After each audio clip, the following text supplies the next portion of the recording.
Hiya guys and girls, it is Talon here, back with another review for Train Simulator. It's a little while since I've done one of these. I'm only doing this because I've downloaded 2 DLCs recently, and both of them have really surprised me in different ways.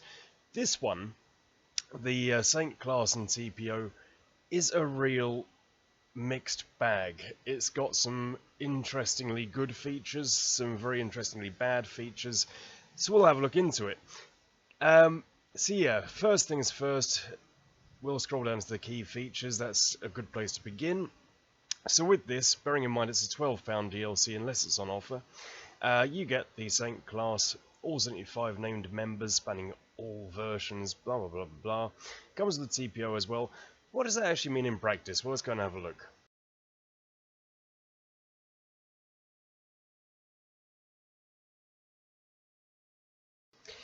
Now, scrolling down the list here, we've got 4 different tenders and 8 different locomotives. The tenders, riveted red lamps, riveted white lamps, smooth red lamps, and I'm assuming, yeah, smooth white lamps.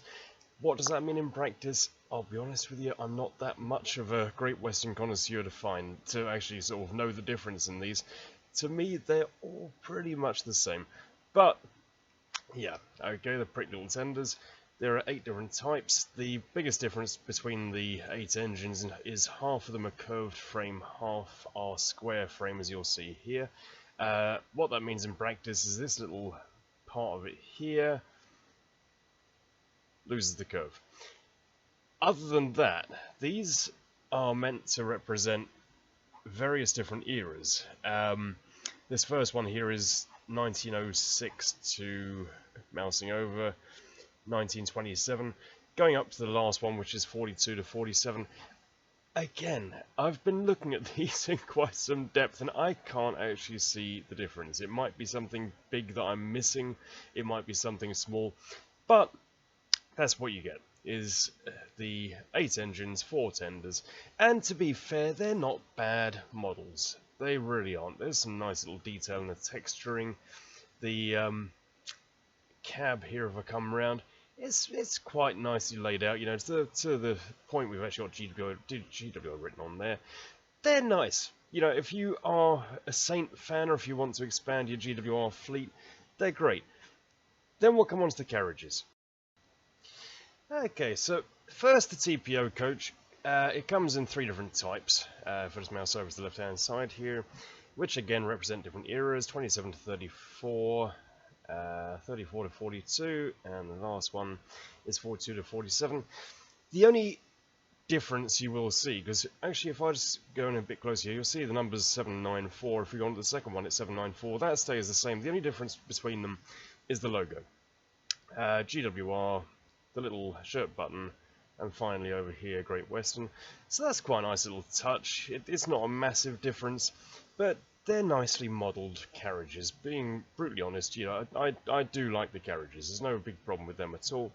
It comes with a set of Collet Sunshines, which are Great Western liveried again. Fairly unusual. I've got these in numerous different BR types. And the sorting coaches, similarly with them, the difference between the 3 of them is this centre logo here, with the shirt button, and Great Western at the back. So, okay, 8 locomotives, 4 tenders, 9 carriages. That's not a bad little pack. Then we'll come on to the other included feature, which I'll just load up now.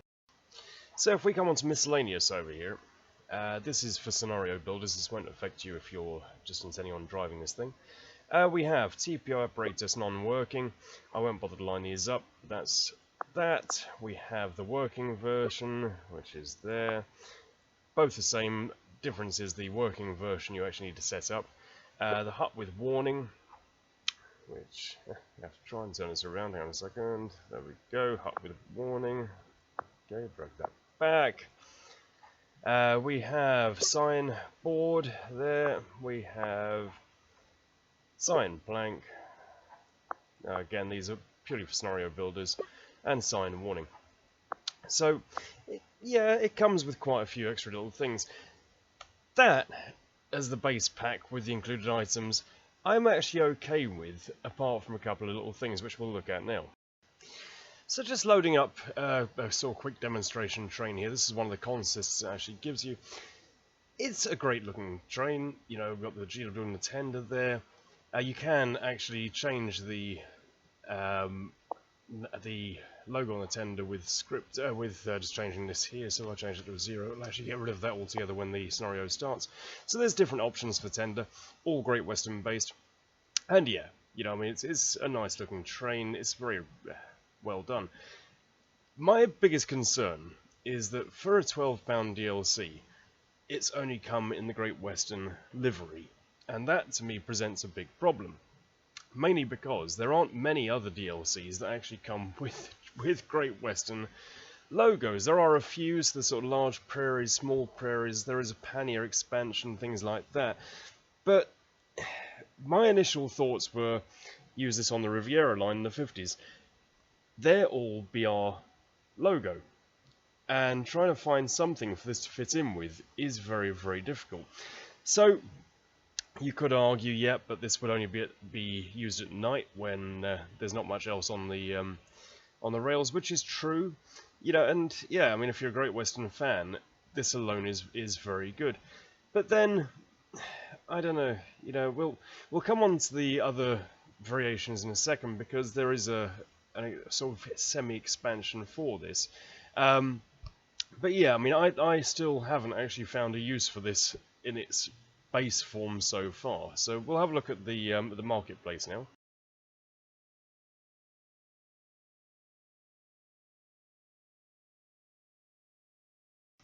So in the marketplace, available on Steam, there is a livery pack add-on. And this is great because it adds the 50s logo. It adds 3 different liveries for the carriages as well. If I just come down here, so for the square framed version, remember we discussed the frames, that's now available in BR green and BR black. Same with the rounded frame. A couple of different tenders for it. The baggage coach and sorting coach you can now do in maroon, blue or red. So we'll have a look at what that means in practice. So first of all, here's the engines, and they've done the livery very nicely. I do like the livery. It's got a great sort of matte texture to it, with the appropriate 50s logo, which all of a sudden means that this blends in very, very well with the Riviera line in the 50s route. So we've got 2 blacks there, 2 greens at the back, both showing sort of weathering, I guess you'd say. So they're fine. Carriages-wise, it's a slightly different story. Okay, so here we have the carriages. We've got the set of maroons on the left-hand side here, very, very nice. We have the reds in the middle, probably my favourite ones. And over to the right here we have the blues. And this is where the DLC starts to fall apart a bit. Bear in mind that this was a sort of alternative add-on to it, a livery pack. That bothers me a lot. To me, this really, really should have been included in the £12 DLC. This should not have been £3 on top, because it needs it. Especially the engines, it really needs it to make the most of this DLC. But then, there's one major problem with this whole DLC, which we'll talk about in a second. Now, coming on to the manual, what I'm going to be talking about now involves scenario editing, which, I'll be honest with you, most people who have bought this DLC are going to be interested in this. If we scroll down, right down, past all of the information and pretty pictures, we'll come down to the appendix, and we're going to be looking at number 2, which is TPO exchange setup. You can, using the sort of included line-side objects, do your own scenarios where you can pick up mail and drop off mail, that sort of stuff, and it tells you exactly how to do it. I've followed these instructions through at least 4 times, and I still haven't been able to get it working. That might just be me missing something, and I'm not particularly worried about that, because I'll be honest with you, I just like the fact of having a mail train in the game.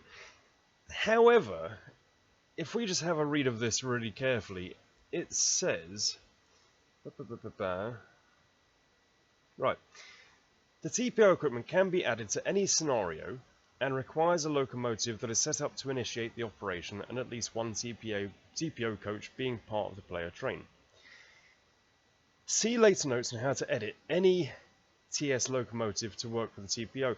What this effectively means, and it's phrased very badly, is that only the Saint will work with baggage collection and drop-off, unless you edit another engine to do it. I don't understand, but I'm not that technically minded, why they have done it that way. Effectively, the Saint controls the whole operation of the train. You can't just grab a Hall, you can't just grab a Class 33 and expect it to work. It needs to be the Saint, unless you edit the files. Okay, so let's keep scrolling down about how we edit any engine to do this. It's somewhere near the bottom. I did find it at some point. Locomotive editing, here we go, right? Navigate to the assets folder. Bearing in mind this means editing the AP file, editing the bin XML file. This is a lot of work. And it says here, they assume no responsibility. They expect you to know how to edit these files already. And drop these two files in the selected loco folder, which are tpo.lua and extracontrols.lua. Yeah, fine, except there's nothing to click. It doesn't actually give you these files. They might be available online somewhere, but it's a lot of hassle, unless you just want to use the Saint.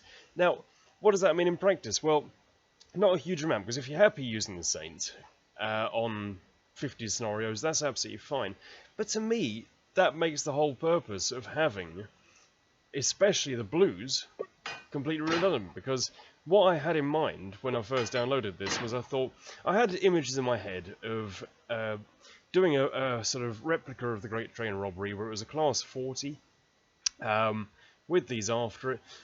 Something along those lines, I don't know, is the answer, but like I say, it just, I don't understand why in their coding they couldn't have just made the mail coach the operator rather than the engine itself. There might be some technical reason, but what it effectively means is that you are going to be restricted to using the Saint if you actually want this to work. So, okay, that's the bad stuff. We'll get back onto the good.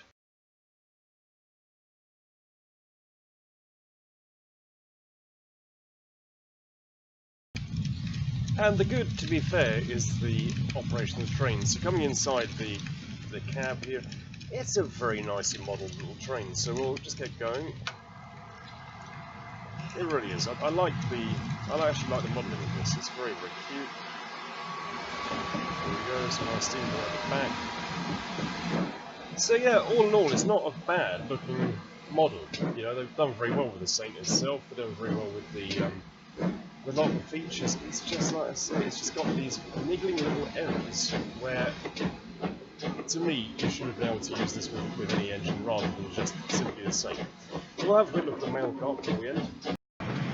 Right, so we're coming up to the exchange now, just to show you how that looks. It's just in the tutorial scenario, so this is what I'll show you. So it is a very, very pretty looking train, I have to admit. So just slow down very slightly. Yeah. So here's the doors for opening. Let's go past this next TPO marker.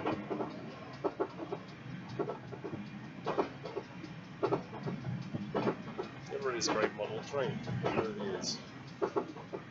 So here comes the whiteboard up here that we saw in the miscellaneous objects.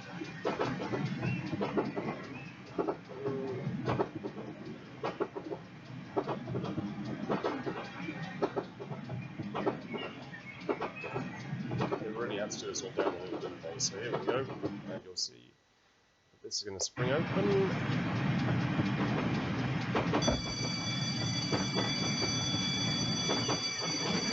Very nice.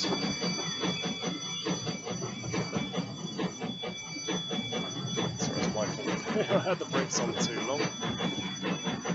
Actually, it's quite nice coming in slow because you'll see this all happen in slow motion. Here we go.